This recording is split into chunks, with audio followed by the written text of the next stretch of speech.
안녕하세요. 제 채널은 누구나 최대한 찾을 수 있는 데이터를 말씀드리면서 공시학 키팩터를 통해 투자 아이디어를 찾아온 테린이 아빠입니다. 영상 속의 내용들은 누구나 찾을 수 있는 내용이고요. 엑셀 데이터는 유튜브 멤버십 회원분들에게는 매주 1회 이상 업데이트해서 드리고 있습니다. 라떼 이상 회원분들에게는 비공개 텔레그램 채널도 참여 가능하십니다. 이 채널 참여나 파일 다운로드는 커뮤니티 게시글에서 회원용 게시글로 확인할 수 있고요. 이제 영상 보시고 구독, 좋아요, 알람 설정도 부탁드리겠습니다. 우리가 제가 그런 영상을 올린 적이 있어요. 1년 중에 상반기에 좋았던 주식은 하반기에 종종 죽어버린다. 그래서 그게 안 그렇게 되려면 실적이 계속 뒷받침되어야 된다. 반대로 올해 같은 경우도 마찬가지일 거고, 상반기에 안 좋았던 주식들 중에서 하반기에 좋아질 주식들이 있을 겁니다. 근데 이제 그 주식을 찾기 위해서는 우선 제가 봤을 때 밸류업이나 화장품 이런 것들은 수출 데이터가 너무 좋기 때문에 YY로 계속 성장하고 있는 구간이 꺾이지 않는 이상 하반기에도 이제 괜찮을 가능성이 높아 보여요. 그런데 이제 전력기기도 마찬가지고요. 그렇지만 이제 우리가 계속 봐야 되는 건 하반기에 턴어라운드 할 주식을 찾아보는 것도 필요하고 미리미리 좀 공부를 해야 됩니다. 그리고 이건 디스클레이머고요. 이 업종 쏠림 지수 아까 조금 전에 영상에서 보셨을지 모르겠는데, 그 업종 쏠림 지수가 위에서 꺾이게 되면은 변곡이 나타나게 되면서 시장은 새로운 종목을 찾을 가능성이 높습니다. 턴어라운드 때문에. 그래서 우선 첫 번째는 제가 뭘 보고 있냐면 JYP를 보고 있어요. 우리가 JYP 같은 엔터 주식들은 이 이례적으로 보시게 되면 아시다시피 올림픽이 있는 이 해에서는 상반기에 잘 안 돼요. 그리고 하반기부터 됩니다. 그러니까 시장에 어떤 이벤트나 굵직한 스포츠 이벤트가 있을 때마다 엔터주들이 잘 안 되는 성향들이 있는데, 엔터주가 결국 이제 올림픽이 이제 시작하잖아요. 올림픽이 끝나고 나면은 엔터주들이 대한 관심이 또 높아지지 않겠냐.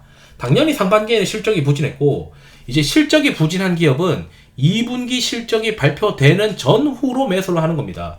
그러면 이걸 매수를 했을 때 하반기에 좋아질 수 있냐 없냐 이것만 보면 되는 건데, 일단 상반기 대비해서 하반기에 활동 모멘텀이 더 있다. 그래서 이제 여러분들이 애널리스트 보고서를 봐서 야, 이게 하반기에 활동 모멘텀이 더 있는데 주가가 더 나빠지지 않지 않을까? 이런 고민을 이렇게 했을 때 이 가능성이 있다고 생각하면, 그리고 시장의 트렌드가 가는 말 말고 다시 돌아서는 말에 어느 정도 같이 돈이 흘러갈 수 있는 여건이 된다면 그 중에 하나는 저는 JYP일 가능성이 높아 보인다. 게다가 스트레이키즈의 재계약도 이미 했기 때문에 불확실성 하나 해소시키고, 그 다음에 일본에 대비하고 있는 넥스지, 그리고 엠믹스 컴백, 뭐 이런 이제 연차가 보통 한 2년 3년차 되는 애들이 돈을 본격적으로 벌기 시작하거든요. 이런 애들이 좀 뭔가 좀 성과를 내주게 되면 JYP도 돌아서지 않을까 이런 생각을 하게 됩니다. 그 다음에 이거는 한국투자증권 보고서인데, 이 기사들이 메디톡스에 뭔가 긍정적인 게 없더라고요. 여기 이제 내용을 우리가 자세히 읽어봐야 되는데, 중립이에요.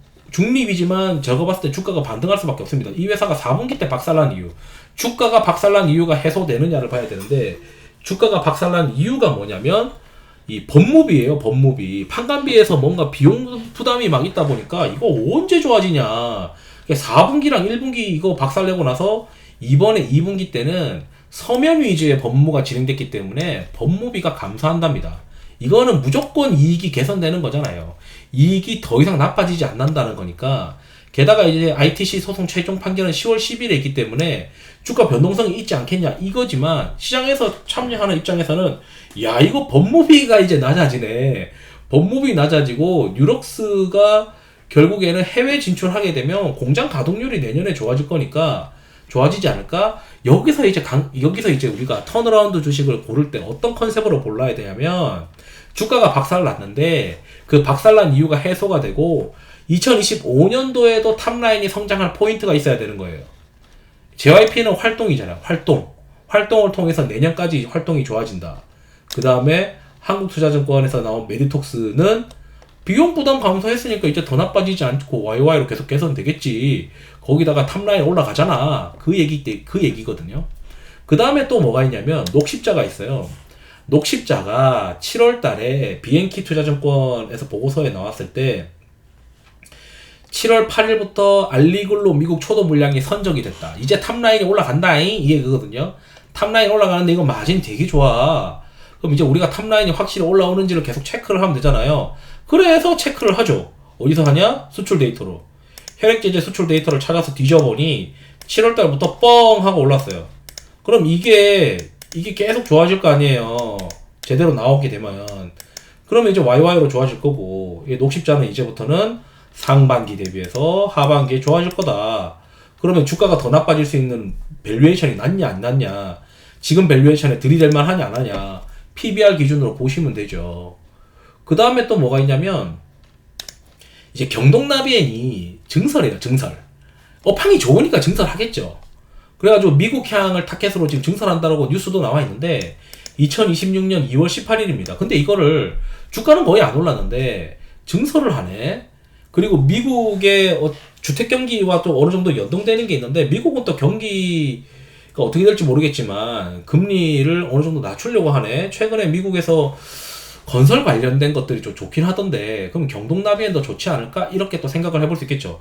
미리 이제 체크를 해봅니다. 그리고 나서 수출 데이터도 보면 온수기가 미국으로 가고 보일러로 미국으로 가는 건데, 특히 이제 이게 보시면 우리가 YY로 봐야 된다 했잖아요. 7월 달에 일평균 수출이랑 작년 7월에 일평균 수출 대비해서 YY로 35%. 이게 계절적인 어떤 상품이잖아요. 온수기라는 게, 또는 보일러라는 게. 그래서 YY로 보게 되면은 지금 계속 성장하고 있어요, 수출이. 물론 이 회사가 지금 수출이랑 해외에서 재고로 쌓아두는 그 비즈니스 구조 때문에 수출이랑 실적이랑 좀 미스매치가 있지만, 제가 봤을 때는 회사가 잘 되고 있다라고 생각밖에 안 보이거든요. 온수기도 마찬가지예요. 온수기도 지금 이 구조면 2023년 기저가 낮아요. 이 기저가 낮기 때문에 작년 7월부터 12월까지는 무조건 YY로 그로스 성장할 가능성이 높아 보입니다. 그래서 괜찮네, 이렇게 생각할 수 있겠죠. 그 다음에 제가 또 뭘 보고 있냐면 셀트리온. 자, 셀트리온도 하반기에 진펜트라 관련된 처방전이 증가하게 된다. 그래서 실적 좋아지지 않겠냐, 이 논리로 지금 시장에서 2분기 실적 이후에 하반기 더 좋아질 거다. 그게 계속 처방전이 올라가면은 내년까지 좋아지지 않을까? 이렇게 지금 보고 있는 거죠. 그 다음에 삼성바이오로직스도 마찬가지예요. 자, 삼성바이오로직스도 우리 2분기도 좋아질 거고 최근에 수주도 계속 증가하고 있어.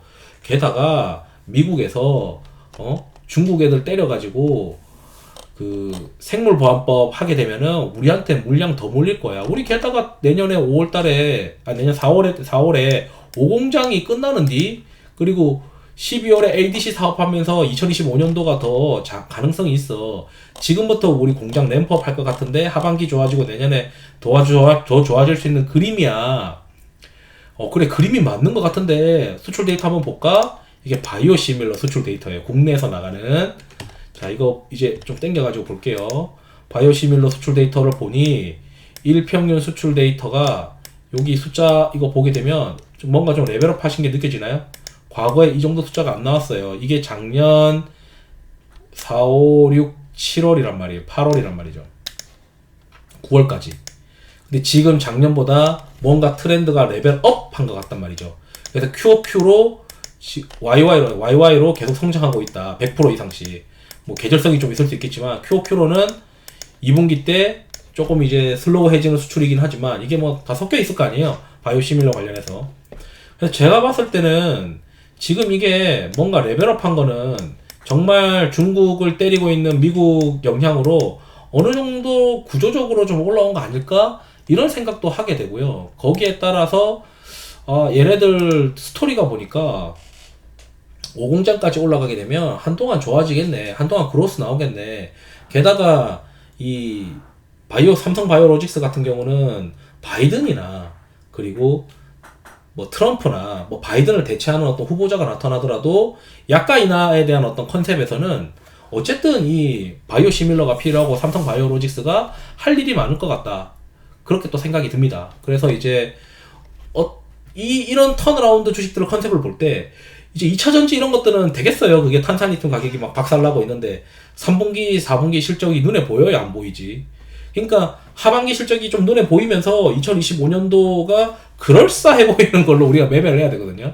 근데 지금 2차전지 같은 경우는 GM이랑 LG엔솔이랑 캐펙스 투자도 밀어버렸잖아요. 그러다 보니까 시장에서는 더 불안한 거예요. 2025년도가 지금 시계제로인 거예요. 2025년도가 눈에 보이면서 단기에 하반기가 좋아지는 것들로 우리가 체크를 하면서 이 안에서 유동성 공급 컨셉으로 분류되면서 들어오거나 매수가 들어오거나 이런 것들을 매매해도 되고, 또는 그냥 미리 깔아놓고 나는 추세 추정도 한 70% 하는데 한 30% 정도는 턴어라운드를 미리 좀 사둘래, 이런 전략도 괜찮아 보이거든요. 그래서 어떻게 컨셉을 잡느냐, 단기 실적이 악재가 마무리되고 그게 하반기에 개선되는 게 가능성이 높아 보여야 되는 거예요. 그 가시성이라 표현하거든요. 가능성이 높아 보여야 되고, 그리고 2025년도까지 탑라인 성장 전략이 구체적이어야 됩니다. 막연하게 좋아질 거야. 막연하게 업황 돌아설 거야. 막연하게 트럼프가 2차 전지를 설마 그걸 다 박살내겠어? 그건 다 막연한 거예요. 상대적으로 지금 다 막연한 것들이잖아요. 그럼 막연한 거 말고 확실하게 턴어라운드 가능해 보이는 것들 위주로 주가가 돌아서고 있는 모습일 때 들이대보는 것도 방법이다. 그리고 특히 상반기가 끝나고 하반기로 들어갈 때는 상반기에 했던 이야기 또 하면 안 먹히는 경우가 많아요. 그래서 시장에서는 상반기에 안 좋았던 것들이 하반기를 통해서 내년 상반기까지 좋아지는 거를 플레이하는 시점이기도 하다. 이렇게 좀 말씀드리면서 영상을 마치도록 하겠습니다. 투자에 도움 되시기 바랍니다. 감사합니다.